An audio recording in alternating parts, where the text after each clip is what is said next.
Okay, so I got my LG washing machine model FH2J3QDNG5, and somehow the sound was disabled.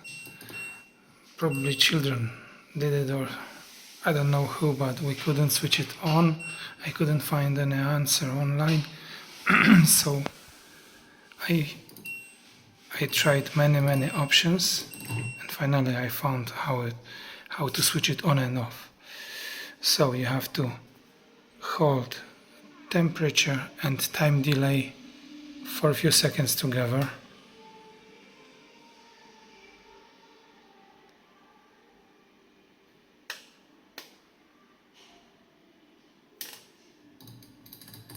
And there is no sound anymore. The sound is off. You want it back, you do the same, and you will hear this little beep.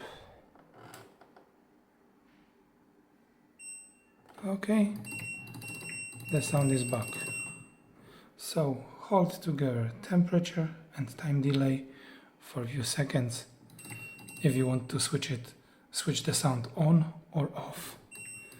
I hope you will find this helpful and you won't have to search all over the internet to find this answer. Good luck, guys.